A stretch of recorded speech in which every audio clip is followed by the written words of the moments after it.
Assalamualaikum warahmatullahi wabarakatuh.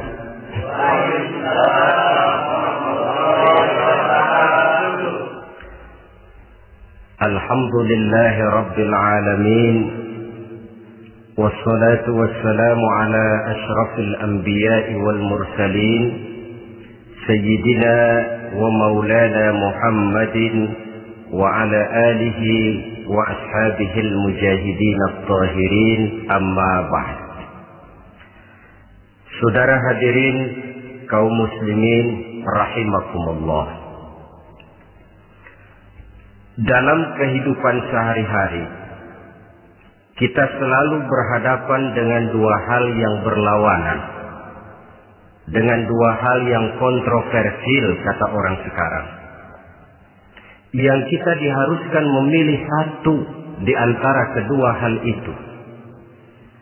Sejak kita bangun tidur sampai kita tidur lagi, selalu kita hadapi dua persoalan itu, yang benar dan yang salah, yang hak dan yang batil, yang pantas dan yang tercela, yang ma'ruf dan yang munkar.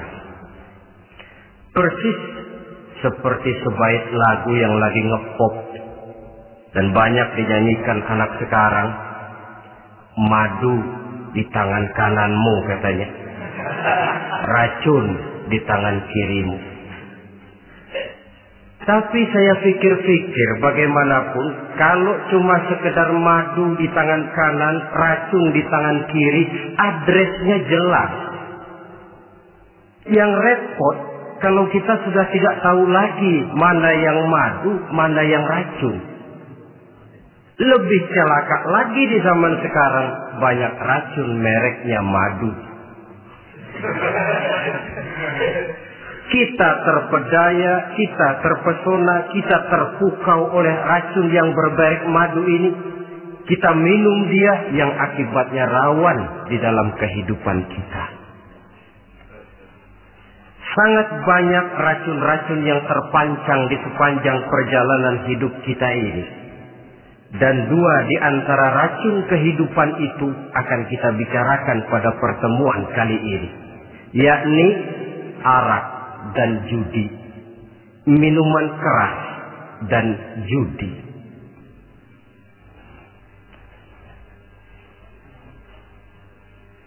Sebagai yang kita maklum bahwa Islam bertujuan memelihara kemuliaan manusia yang diciptakan fi ahsani taqwim, dalam bentuk yang paling sempurna. Arak atau minuman keras jelas merupakan hal yang merusak dari berbagai aspek kehidupan. Entah kesehatan tubuh, entah pertumbuhan akal, ketentraman rumah tangga, ketentraman masyarakat, bangsa dan negara. Cobalah sejenak kita adakan penyelidikan. Kalau masuk kita ke dalam penjara, melihat sel-sel di sana, berapa banyak yang mendekam di sel karena urusan minuman keras. Masuk kita ke rumah sakit, berapa banyak yang dirawat akibat minuman keras, akibat stres yang dialaminya. Berapa banyak rumah tangga berantakan, berapa banyak pembunuhan terjadi, pemerkosaan terjadi akibat daripada minuman keras ini. Yang paling ironi kalau dia sudah menyerang anak-anak muda kita. Padahal kita tahu remaja, pemuda adalah bentuk miniatur daripada kehidupan suatu bangsa. Akan bagaimana warna Indonesia 20, 30, 40 tahun yang akan datang, remaja dan pemuda kita jawabannya. Bahkan dari segi agama pun, akan bagaimana warna Islam di Indonesia 20, 30 tahun yang akan datang, remaja itu pula jawabannya. Karena itu tidak terlalu berlebihan kalau saya berkata bahwa untuk menghancurkan Islam di Indonesia ini tidak perlu menghancurkan pondok pesantren, tidak perlu menutup masjid, melarang pengajian, menyegel musola, tidak perlu. untuk menghancurkan Islam di Indonesia cukup dengan meracuni remaja, pemuda-pemudi Islam di Indonesia. Kalau mereka sudah diracuni, dijauhkan dari agamanya, masalahnya tinggal menunggu pergantian generasi. Maka yang jadi pilot proyek jelas remaja, pemuda, termasuk dengan menanamkan pengaruh minuman keras. Ditanamkan ke tengah remaja kita untuk jauh dari tuntunan agama. Hei pemuda-pemuda Islam, kalau kau mau jadi pemuda modern, jangan dekat-dekat ke masjid. Masjid khusus 60 tahun ke atas. Sepertinya di depan masjid itu ada papan pengumuman masjid khusus 60 tahun ke atas. Baca Quran kolot. Seiring dengan itu lalu modernisasi diartikan dengan westernisasi.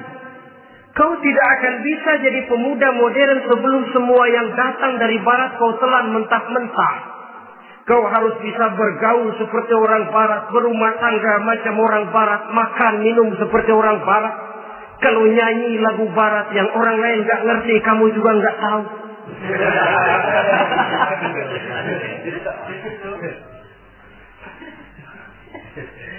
Anutlah itu free love yang pada gilirannya akan mengarah kepada free sex alias samen-leven.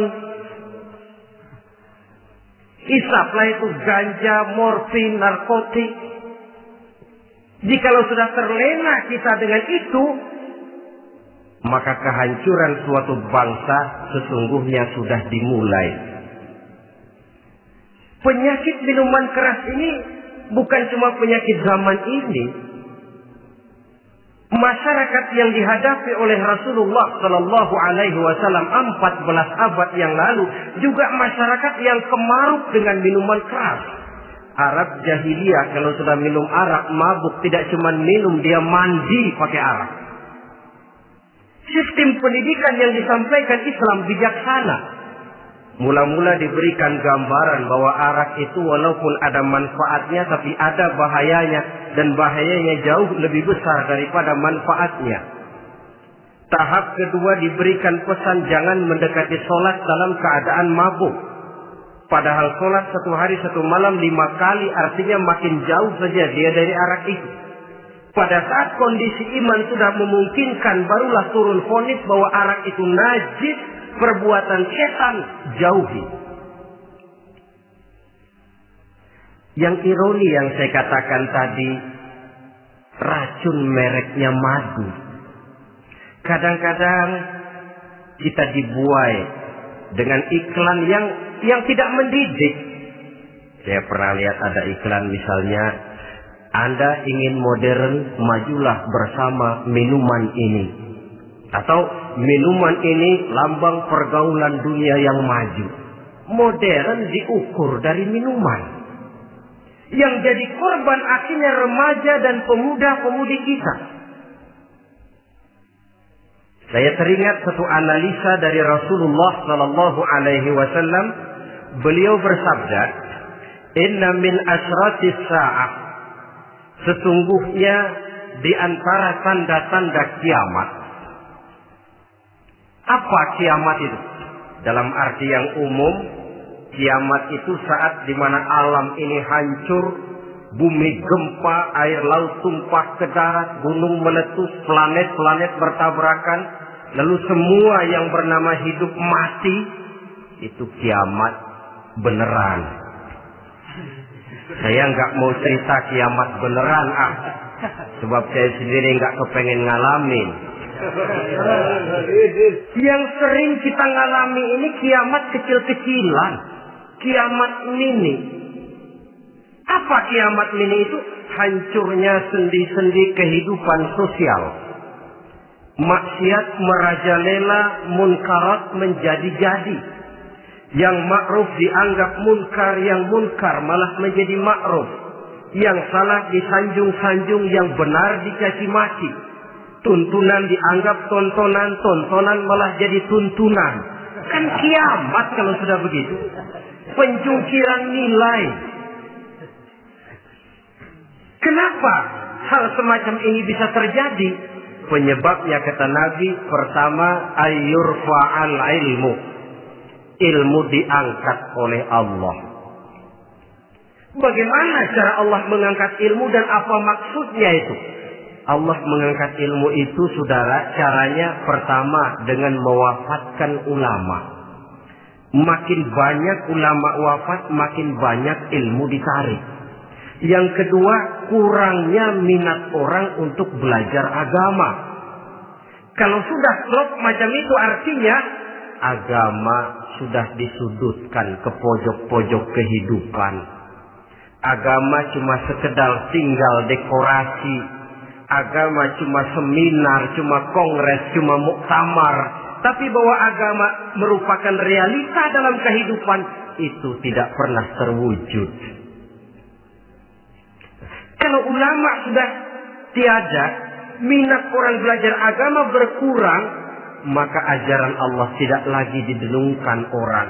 Dikala itu, wa yuzharul jahlu, akan muncullah kebodohan. Nampak kebodohan di mana-mana. Muncul permissive society, masyarakat yang merasa boleh hidup dengan kaidah serba boleh. Tidak ada halal, tidak ada haram. Tidak ada hak, tidak ada batil. Semuanya serba boleh. Kalau sudah begitu kondisi masyarakat, terjadilah apa yang dianalisa oleh Nabi. Dikala itu, wayabsu zina. Zina dikerjakan berterang-terangan. Orang sudah tidak punya malu. Hidupnya sudah pakai prinsip punya kuping kebo. Punya muka tembok. Punya kulit badak. Kalau juga dikasih tahu, malu dong kau tinggal serumah belum nikah. Malu sama siapa? Masyarakat. Allah, masyarakat cuek aja.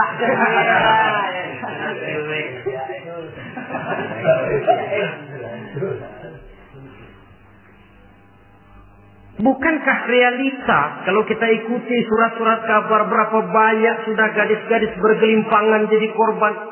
Berapa banyak bayi-bayi yang lahir ke alam ini tanpa harus tahu kemana dia mesti manggil bapak. Yang akhirnya mengalami keterakisan, dimasukkan ke dalam kantong plastik, dibuang ke tempat sampah. Kalau itu sudah terwujud, muncul efek negatif yang kedua. Wa yushrabal khamr. Arak, minuman keras jadi kebanggaan. Anak muda belum nyohor kalau belum bisa mabuk. Yang gak mabuk dianggap kolot. Kampungan loh. Bikin malu baru kena segelas aja udah miring. Cengeng. Temen kita hebat sampai nyungsep di got. Yang nyungsep hebat. Ya, kalau cuma yang hancur kehidupan pribadi. Tapi kalau sudah menyangkut masa depan, yang berarti masa depan suatu generasi adalah merupakan masa depan daripada suatu bangsa. Begitu kerasnya Islam ini melarang minuman keras. Sampai bukan cuma sekedar meminumnya saja yang diharamkan, tetapi juga dilarang mengimportnya, memproduksinya, membuka warung yang menjual minuman keras atau bekerja di tempat penjualan minuman keras. Ada juga yang nyerempet-nyerempet, Pak, kalau sedikit kan nggak apa-apa, nggak mabuk ini. Nah, saya ingatkan hadis Nabi diriwayatkan oleh Imam Ahmad, Abu Daud dan Tirmidzi. Nabi bersabda, "Ma askara katsiruhu faqaliluhu haramun." Apa yang banyaknya menyebabkan mabuk, sedikitnya pun tetap haram hukumnya. Memang barangkali mungkin ada manfaatnya, tetapi bahayanya jelas lebih besar ketimbang manfaat yang bisa timbul daripada jenis minuman keras itu sendiri. Dalam hadis lain Nabi pesankan, "Man kana yu'minu billahi wal yaumil akhir fala yaq'udu ala ma'idatin taduru 'alaiha al-khamru. Siapa yang beriman kepada Allah dan beriman kepada hari akhirat, jangan dia duduk di dalam satu pertemuan yang di dalam pertemuan itu diedarkan minuman keras. Masuk ke dalam lingkungan macam itu saja tidak diperkenankan. Kenapa? Asyariku fi syarri syarrun. Bersekutu dengan kejahatan, jahat juga hukumnya. Semalam kamu mabuk ya? Enggak, temen. Saya cuma ngebeliin aja kok. Apalagi ngebeliin.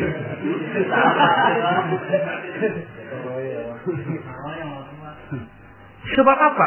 Dalam keadaan mabuk, orang tidak lagi bisa berpikir secara logik. Daya kontrol hilang, artinya perbuatan sudah tidak terkontrol lagi. Yang pertama. Yang kedua, IQ tidak akan tumbuh dan berkembang secara normal seperti yang kita harapkan. Yang ketiga, harga diri akan runtuh hancur di tengah masyarakat. Bayangkan kalau tengah malam kita digotong orang, diantar ke rumah kita. Dengan kondisi macam itu masih punya muka kita untuk tegak di tengah masyarakat. Masih punya harapan kita untuk tumbuh menjadi pemimpin. Sementara orang terkenang, ini kan yang kemarin malam gua gotong, dia lagi mabuk. Harga diri, kepribadian. Jangan lupa saudara, kita hidup di tengah masyarakat. Masyarakat itu punya hukum yang tidak tertulis, tapi lebih kuat dan lebih kejam daripada hukum tertulis. Orang bilang, sekali arang tercoreng di dahi, seumur hidup orang akan tetap ingat. Makanya Rasulullah dalam hadis memberikan tamsil untuk adik-adik remaja muslim ini, masalul mu'min kamasalin nahli. Perumpamaan orang yang beriman itu persis seperti tawon. Mentalitas orang mukmin persis tawon.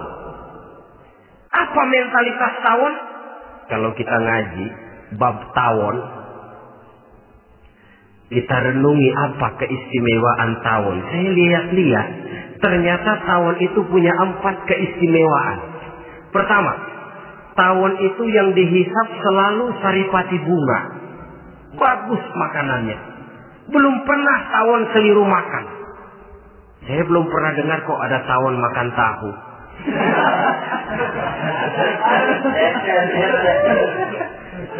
Yang dimakan selalu saripati bunga. Artinya apa? Orang mukmin perutnya itu perut selektif. Yang dimakan yang baik-baik, yang diminum yang baik-baik. Yang baik menurut agama itu adalah yang halal, thayyibat. Perutnya selektif, bukan perut asbab.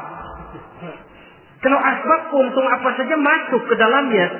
Tapi mukmin perutnya ini selektif. Daging kambing masuk, tahu masuk, kangkung masuk, kodok minggir. Air kelapa minum, kopi minum. Tapi kalau sudah berbau minuman keras, minggir.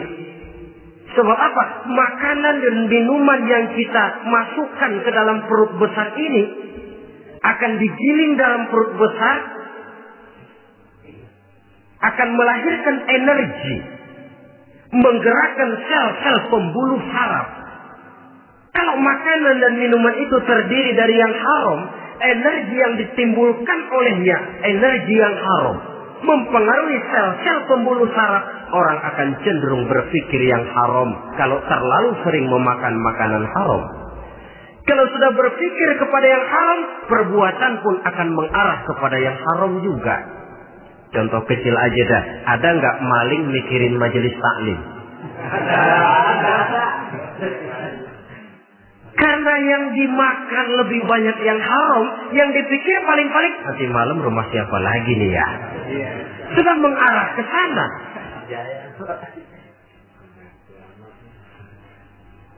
Saripati bunga yang dimakan tawon itu. Lalu tawon yang kedua saya lihat yang dikeluarkan selalu madu. Artinya apa orang mukmin itu? Kalau dia berkata, perkataannya mengenakan orang. Kalau dia berbuat, perbuatannya membawa manfaat bagi orang. Kalau kakinya melangkah tentu ke tempat yang ada gunanya. Yang dikeluarkan madu, bukan racun. Indah tawon itu. Yang ketiga tawon saya lihat, kemanapun dia hinggap tidak ada dahan patah. Artinya apa? Orang mukmin dimanapun dia tinggal, kemanapun dia pergi, pantang jadi biang kerok buat lingkungannya. Pantang menimbulkan kerusuhan dan keonaran. Tidak ada cabang patah dimanapun tawon hinggap. Tapi juga yang keempat, saya lihat-lihat tawon itu jangan coba-coba diusik.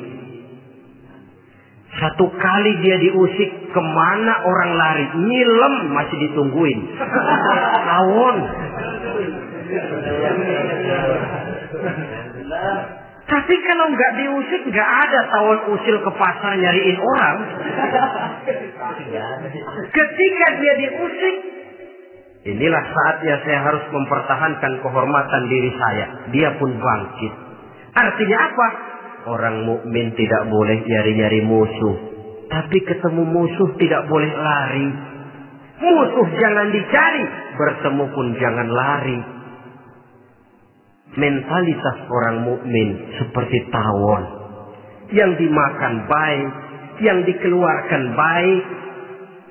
Kemana dia tinggal tidak menimbulkan keonaran buat masyarakat, tapi juga sanggup menjaga dan mempertahankan kehormatan dirinya. Kalau konteksnya dengan masalah yang sedang kita bicarakan, minuman keras. Saya katakan tadi, kita kadang-kadang salah pilih, tertipu oleh racun yang bermerek madu. Ada minuman empuk, nyari yang keras. Salah pilih. Ketahuan orang bikin pel buat anjing, manusia yang nelen. Akhirnya miring kayak anjing. Saudara, mari kita renungi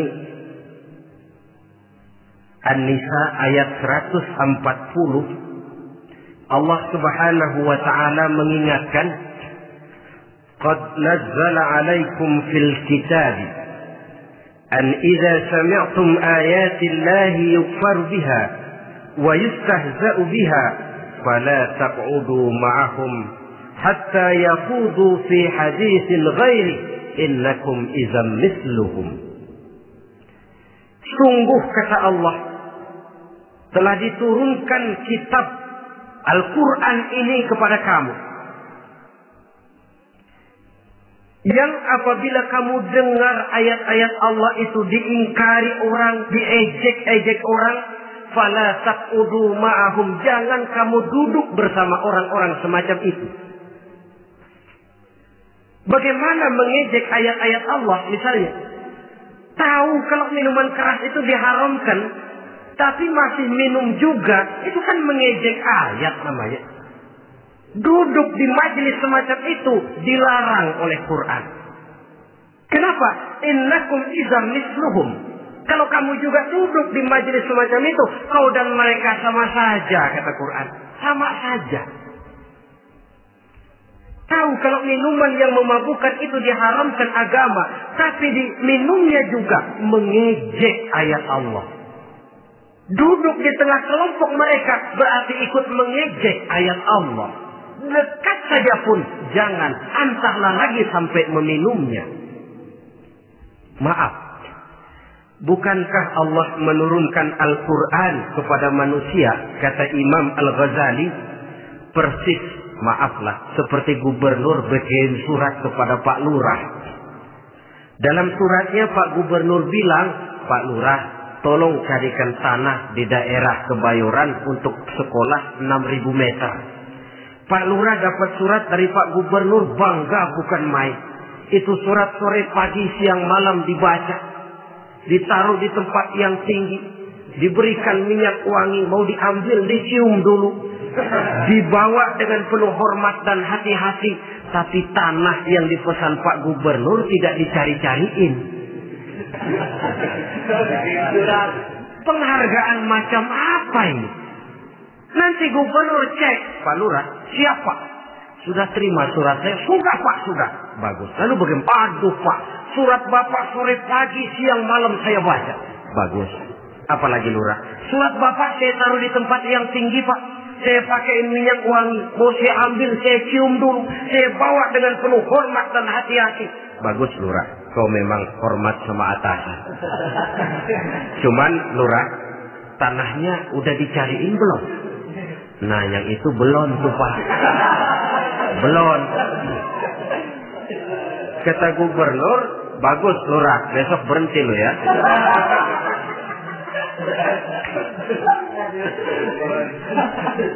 Membacanya memang penting. Al-muta'abbad bitilawatihi, beribadah dari sebab membacanya. Tapi setelah kita baca, kita tahu isinya.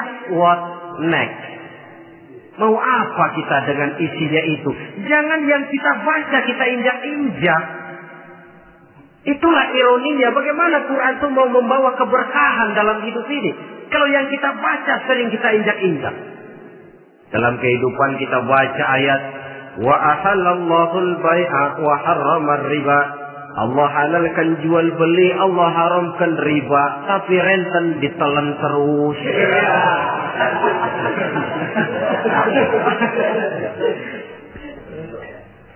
Kita baca ayat wa'tasimu bihablillahi jami'an wa la tafarraqu. Berpegang teguhlah kamu kepada tali Allah, jangan bercerai-berai. Tapi sesama muslim pelotot-pelototan jalan terus. Janganlah yang sesama muslim kadang-kadang yang mengklaim dirinya sebagai pemimpin Islam, kelihatannya juga sikut-sikutan jalan terus.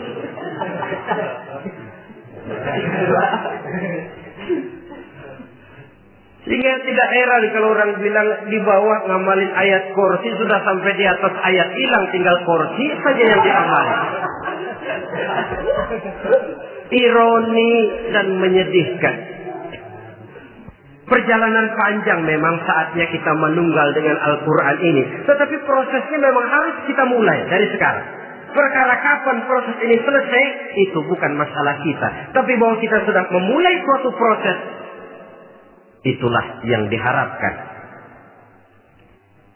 Hadirin yang saya hormati,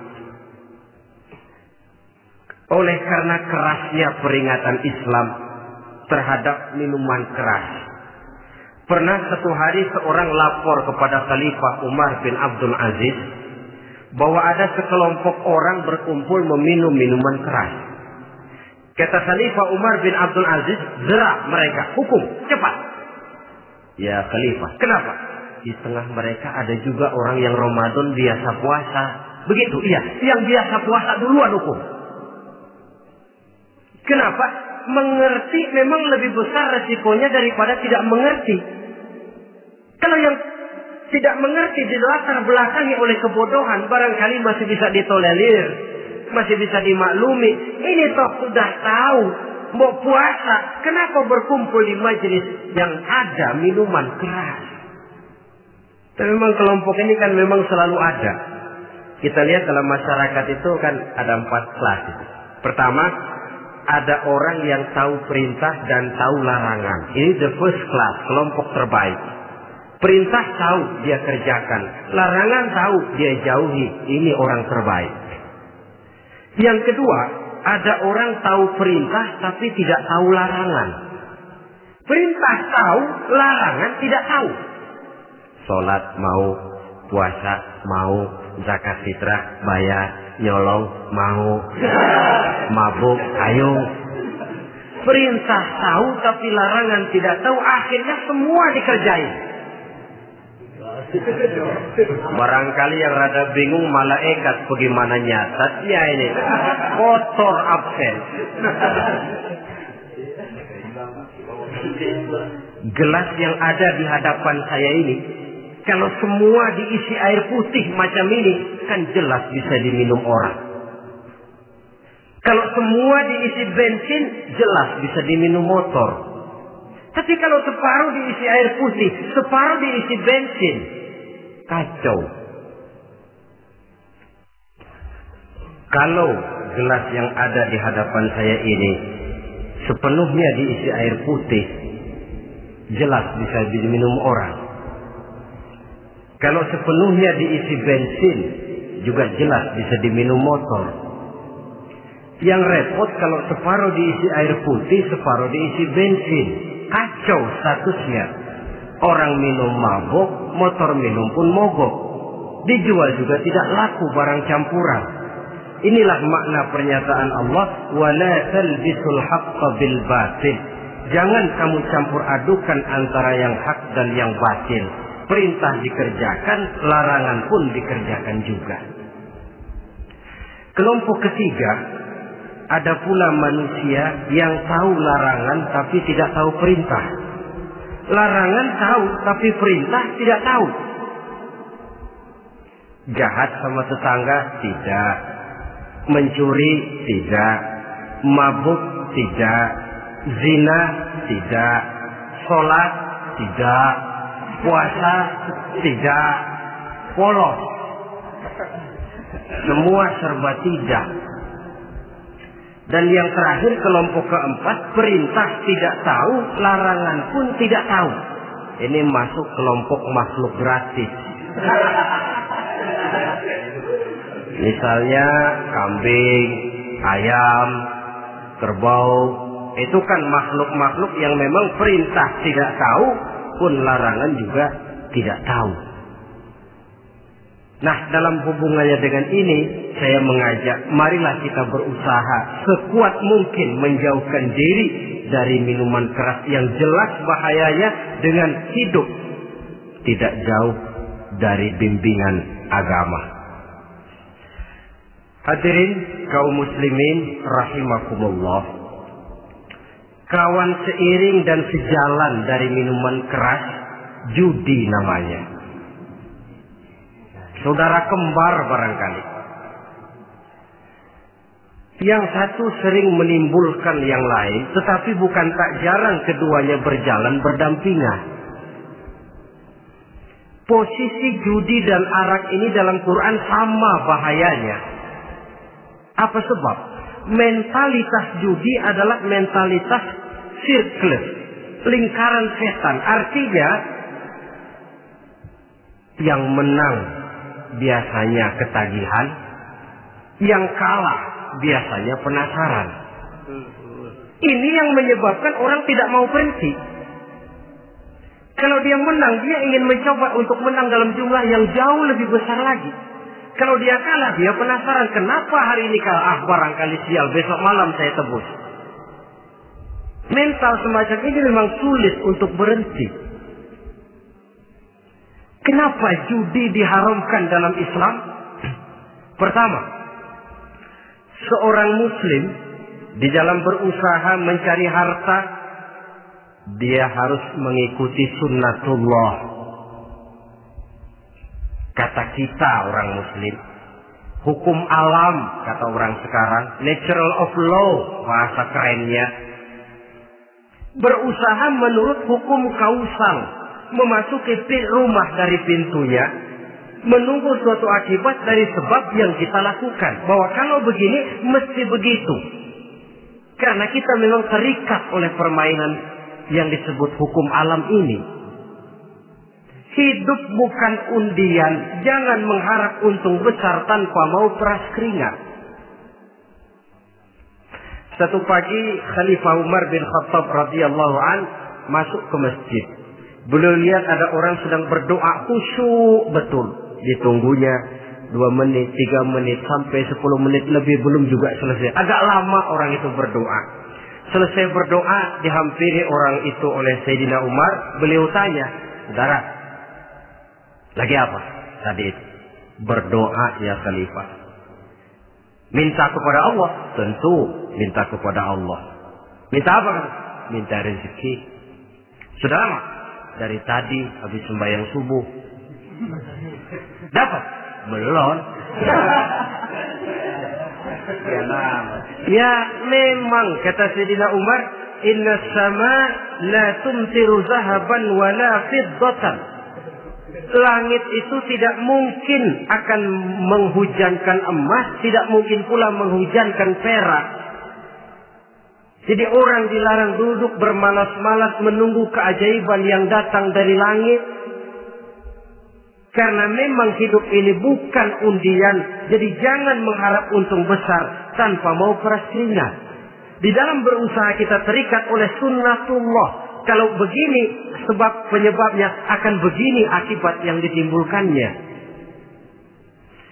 Yang kedua, Islam menjadikan harta manusia itu sebagai benda berharga yang dilindungi. Mengambilnya dengan judi termasuk memakan harta orang lain dengan cara yang batil. Yang ketiga, judi itu sendiri dapat menimbulkan permusuhan dan pertentangan antara para pemain itu sendiri. Meskipun kelihatannya kompak duduk dalam satu meja yang saling berhadap-hadapan, yang kalah kelihatannya pasrah, tetapi kan itu cuma kulit permukaan. Batinnya bagaimanapun juga yang kalah itu tetap mendendam. Sedangkan yang kalah di samping mendendam juga mengomel, mencaci mungkin ya lawan bermainnya, ya mungkin juga dirinya sendiri. Dan yang keempat, judi itu merusak aktivitas hidup, membuat orang membuang waktu dengan tidak terasa, dan yang pada gilirannya melupakan orang kepada tanggung jawab. Wah, kalau sudah memegang kartu, konon kabarnya, saya sendiri alhamdulillah belum pernah, lupalah orang anak, lupalah orang kepada istri, lupalah orang kepada tanggung jawab. Waktu pun berlalu tanpa terasa. Apalagi kalau sudah diiming-iming oleh gambaran akan memperoleh keuntungan yang besar. Termasuk di dalam judi itu undian, apapun namanya. Yang usaha ke arah ini seharusnya tidak dipermudah, walaupun dengan embel-embel dana kemanusiaan, sumbangan sosial. Dan saya tidak begitu yakin, saudara, bahwa bangsa Indonesia ini sudah begitu menipis rasa kemanusiaannya, sehingga untuk berlaku sosial mesti diimbangi dengan hadiah sekian juta rupiah. Saya tidak percaya bahwa umat Islam di Indonesia sudah begitu tipis rasa kasih sayangnya kepada sesama, sehingga sulit mengeluarkan bantuan kalau tidak diimbangi dengan hadiah yang sekian puluh juta rupiah. Yang saya khawatir apa? Pada gilirannya di negeri ini akan makin banyak penghayal-penghayal kelas berat, tukang-tukang ngelamun kelas tinggi, yang hidup cuma ngumpulin jikalau andai kata umpama misalnya orang sudah kemana-mana kita masih menghitung jikalau.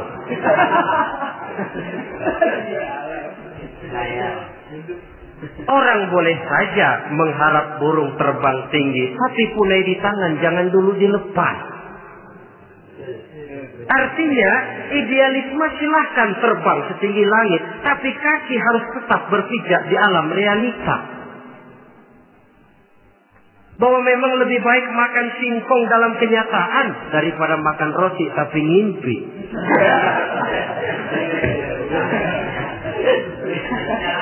Kadang anaknya menangis, Pak minta jajan, ada uang 200 rupiah. Sudahlah sabar, kau jangan jajan, nanti bapak beliin kalau tembus 100 juta nih. Akhirnya yang 100 juta tidak, anak pun kelaparan. Bukankah akan jadi masalah bagi semuanya? Belum lagi rasa sayang kepada harta yang sudah dia miliki. Entah itu tanah, rumah, kendaraan.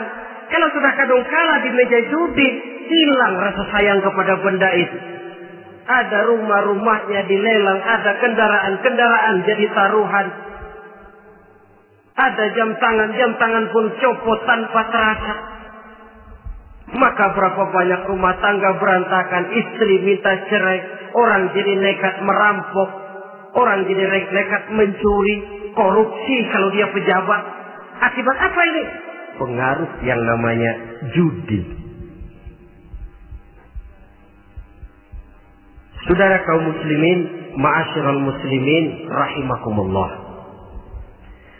Itu sebabnya di dalam surah Al-Maidah ayat 90 Allah menekankan, innamal khamru wal maisir wal ansab wal azlam rijsun min amali syaitan fajtanibuhu la'allakum tuflihun. Sesungguhnya arak, judi, berhala, mengundi nasib itu rijsun. Ya Allah, jarang benar Quran menggunakan kalimat rijsun. Rijsun ini sudah merupakan puncak kekotoran. Bapak moyangnya najis, itu rijsun. Rijsun, kotor. Sudah kotor ditambah pula min amali syaitan, pekerjaan setan. Wajtanibuhu, jauhi. Jangan sampai main, dekat saja tidak boleh, jauhi. La'allakum tuflihun, jikalau kamu mau menjadi orang-orang yang beruntung. Sejarah tidak pernah mencatat ada orang jadi miliuner karena judi. Sejak David Rockefeller sampai Aristotle Onassis, orang-orang kaya top di dunia, mereka kaya bukan karena judi, tapi karena kemauan peras keringat banting tulang, mau memulai sesuatu dari kenyataan yang real di depan mata. Sebab apa? Hidup ini memang perjuangan. Janganlah kita ingin hidup dengan satu prestasi, ingin tetap hidup seperti apa adanya sekarang ini saja, toh kita harus berjuang. Apalagi ingin hidup lebih baik, lebih terhormat, lebih mudah. Hidup perjuangan. Perjuangan berarti pengorbanan. Berani hidup artinya berani berjuang. Berani berjuang maksudnya rela berkorban. Takut berkorban, jangan berjuang. Tidak mau berjuang, berhenti hidup. Itu logika. Dan bagaimanapun saya yakin lebih baik berkorban daripada menjadi korban. Kalau sekarang kita berkorban, peras keringat, banting tulang, berusaha secara sunnatullah untuk menghidupi anak, istri, keluarga, pada satu saat kita tidak akan menjadi korban kebrutalan anak-anak kita sendiri. Kalau mereka dibesarkan dan tumbuh berkembang oleh hasil yang diperoleh dari meja judi. Ayat 91 Al-Maidah ini lebih memperkuat lagi. Kalau itu arak, judi, berhala, mengundi nasib adalah perbuatan setan, sebenarnya setan mau apa sih? Ayat 91 menegaskan, innama yuridu syaitanu ayyuqi'a bainakumul adawata wal baghdha'a fil khamri wal maisir. Yang dimaui setan itu tidak lain supaya dengan arak dan dengan judi timbul rasa permusuhan, sikap memusuhi, saling marah di antara kamu. Coba, biasanya dalam meja judi sudah loyo, waktu juga sudah berlarut-larut.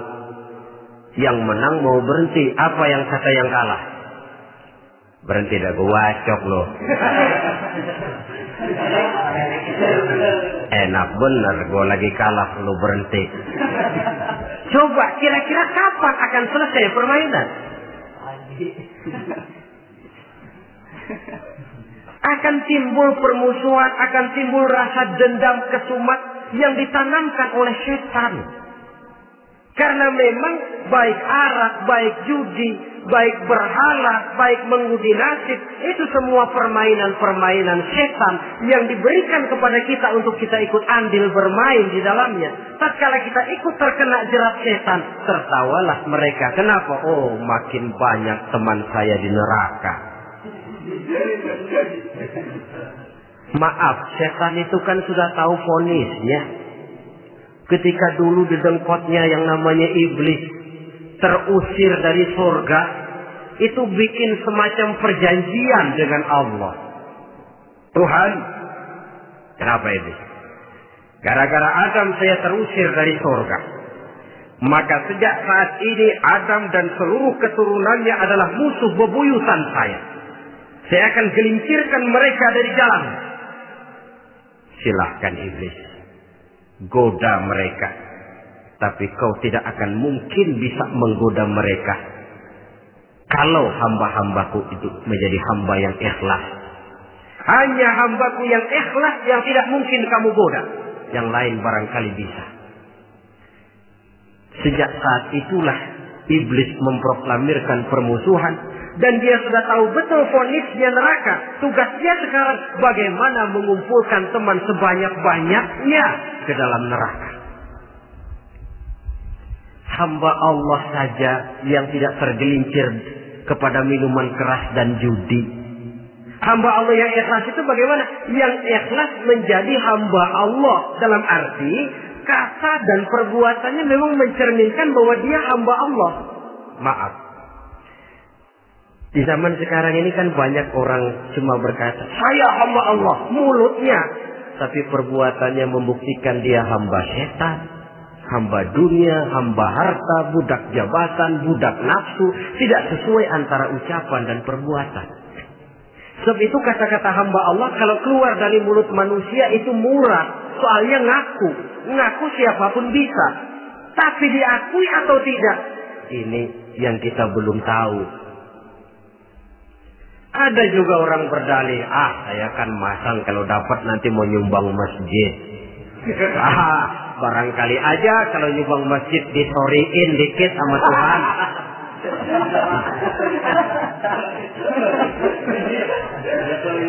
Apa bisa begitu? Saudara, kita tidak mungkin mencuci kain dengan air najis. Innallaha thayyibun, kata Nabi, la yaqbalu illa thayyiba. Allah itu baik dan hanya menerima yang baik. Bahwa dalam Islam tujuan yang baik harus dicapai dengan prosedur yang baik. Bahwa niat menyumbang masjid bagus, tapi hasil daripada judi atau undian tidak akan menyampaikan kita kepada tujuan itu. Tidak boleh mencuri kain walaupun niatnya untuk sholat. Kalau nyolong kain niatnya buat sembahyang, dimaafin kali. Walaupun sholatnya sah, mencuri kainnya tetap saja dosa. Islam tidak menghalalkan segala cara untuk mencapai suatu tujuan. Bahwa tujuan yang baik harus dicapai dengan cara yang baik juga. Dan penyakit judi ini juga bukan penyakit baru. Sejak dulu. Masa jahiliyah judi mereka. Saya kira kalau Las Vegas, kota judi Amerika saja barangkali masih kalah dengan cara judi jahiliyah dulu. Mereka kalau sudah judi itu uang. Habis uang, ada punya tanah pasang, taruhan. Habis tanah, ada rumahnya dipasang. Apalagi yang ada, ternak unta dipertaruhkan. Harta habis, rumah ludes, kebun binasa, ada istri juga dipasangin. Judi.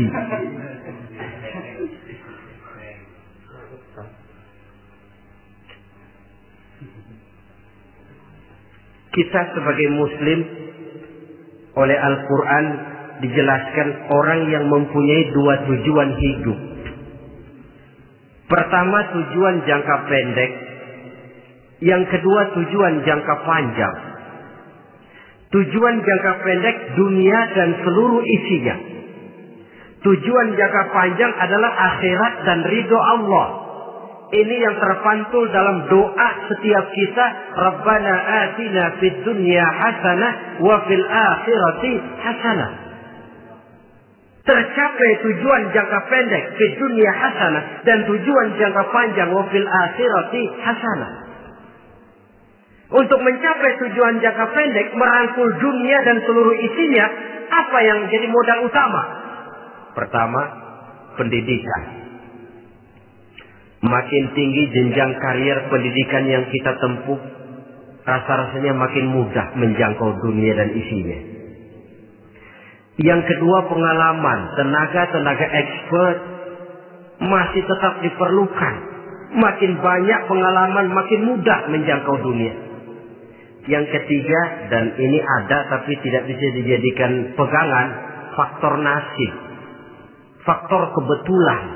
Ada, tapi tidak bisa dijadikan pegangan mutlak. Pendidikan, pengalaman, ingin menjangkau fid dunia hasanah. Ini modal utama. Lalu untuk mencapai fil akhirati hasanah, prestasi ibadah. Bagaimanapun tinggi pangkat dan jabatan kita, bagaimanapun banyak gelar kita sandang, tanpa prestasi ibadah, nol besar kita dalam pandangan Allah. Itu sebabnya kita sholat.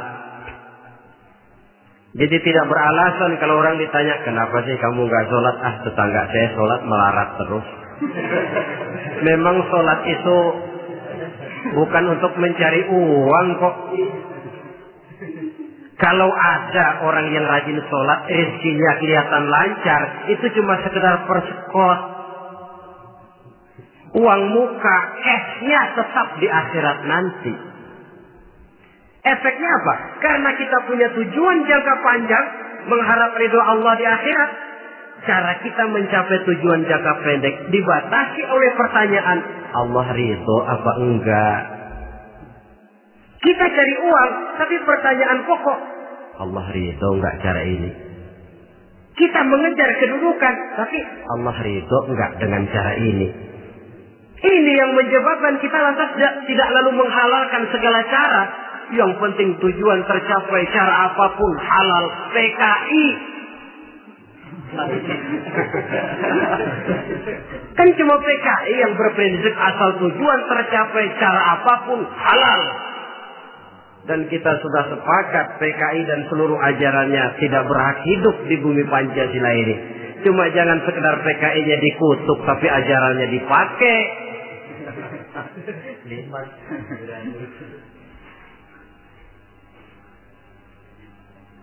Nah, untuk mencapai dua tujuan ini, Islam mengajarkan sistem keseimbangan. Sehingga Nabi sabdakan, "I'mal li dunyaka ka'annaka ta'ishu abada, wa'mal li akhiratika ka'annaka tamutu ghada." Bekerjalah buat duniamu seolah-olah kau akan hidup untuk selamanya, tetapi bekerjalah untuk akhiratmu seolah-olah kau akan mati besok. Jadi kalau kita sudah sholat menghadap Allah, usolli fardhu maghrib, Allahu Akbar, ingat seolah-olah kita akan mati besok supaya timbul khusyuknya. Tapi kalau kita sudah bekerja, kuliah, bekerja, belajar di tempat tugas, ingat seolah-olah kita akan hidup selamanya supaya timbul gairah kerja. Jangan dibalik. Di kantor ingat mati, lemas terus. Ngapain kerja sungguh-sungguh bakalan mati. Lagi sholat ingat Duta Merlin, Altiron Plaza. Ya kacau. Salah pasang, tidak pada tempatnya. Untuk mencapai di dunia hasanah ini, Islam mengajarkan tempuh jalur yang mengikuti sunnatullah. Itu yang dihargai oleh agama. Terikat oleh hukum kausal bahwa kalau ini yang saya usahakan hasilnya akan begini. Perkara nanti hasil tidak seperti yang kita harapkan, baik sangkalah kita kepada Allah. Sebab kita tidak tahu rahasia apa di belakang itu. Kadang orang mengeluh, habis saya rajin sholat tapi rezeki seret, berhenti aja dah. Kita tidak tahu rahasia di belakang itu. Pernah hadirin, satu hari seorang petani, dia selesai bekerja di ladang, istirahat. Dia tidur di bawah sebuah pohon beringin. Di sebelah pohon beringin itu ada pohon labu. Dia berpikir, kalau saya lihat-lihat Tuhan nggak adil katanya. Masa pohon beringin pohonnya besar, buahnya kecil. Pohon labu pohonnya kecil, buahnya gede. Tuhan bukan arsitek ulung ini.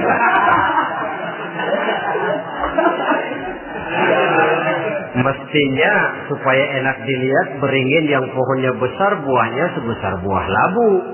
Pohon labu yang pohonnya kecil buahnya kecil saja sebesar buah beringin. Tidak adil Tuhan. Baru dia selesai berpikir Tuhan tidak adil, jatuh sebutir buah beringin tepat menimpa hidungnya. Dia terkejut. Astagfirullahaladzim. Kalau begitu saya sadar katanya, Tuhan benar-benar adil. Coba kalau buah beringin segede buah labu, waduh kayak apa muka saya ini.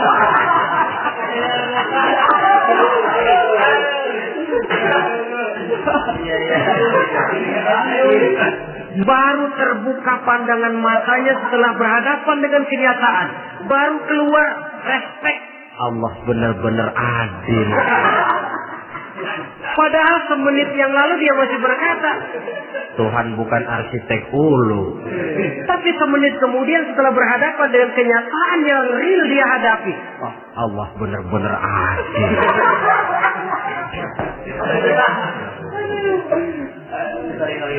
Itulah kehidupan ini.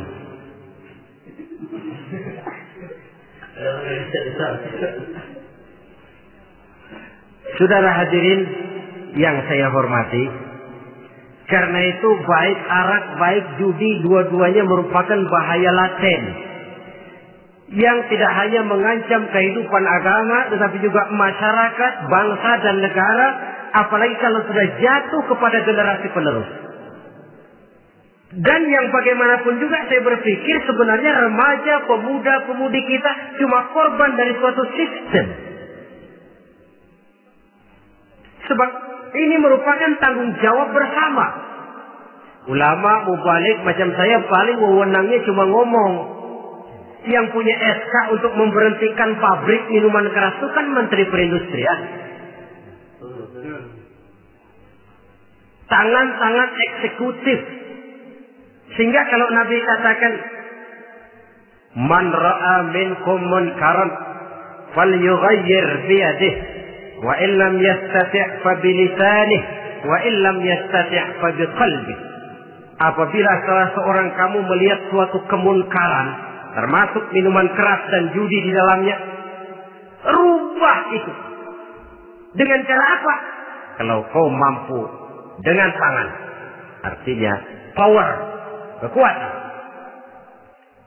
Kalau dengan tangan tidak mampu, ini orang kalau gue pukul gue yang melintir. Umpamanya, fabilisani, dengan lidah ngomong. Mas, saya senang sampean tinggal di sini, kampung kami tambah warga, tapi tolonglah jangan bawa pengaruh yang tidak baik. Kalau ternyata bicara pun tidak berani, fabiqalbi, cukup dalam hati, sekurang-kurangnya tidak ikut membenci kemungkaran dalam hati, itulah kadar iman yang paling lemah. Ini secara umum. Tapi kalau hadis ini kita mau adakan semacam, katakan description of job, bahasa kerennya, kita adakan pembagian tugas. Siapa yang harus merombak kemungkaran dengan power?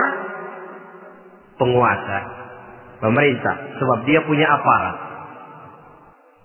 Siapa yang merombak kemungkaran dengan lidah? Ulama, kiai, mubalik, ngomong. Siapa yang hanya merubah kemungkaran dalam hati? Kita umumnya rakyat lemah ini. Yang mau ngomong gak berani, tapi hati pegel. Nah, kalau sudah ada pembagian tugas semacam itu, insya Allah masing-masing akan berjalan pada relnya. Dan pada akhirnya selamatlah kita, bangsa Indonesia, umat Islam pada khususnya, dari bahaya, baik bahaya minuman keras maupun bahaya judi. Menyelamatkan bangsa dan yang lebih lagi menyelamatkan masa depan kita. Sekianlah saudara pertemuan kita pada saat ini. Mudah-mudahan ada manfaatnya. Terima kasih atas segala perhatian. Mohon maaf atas segala kekurangan. Usikum wa nafsi bitaqwallah. Wassalamualaikum warahmatullahi wabarakatuh.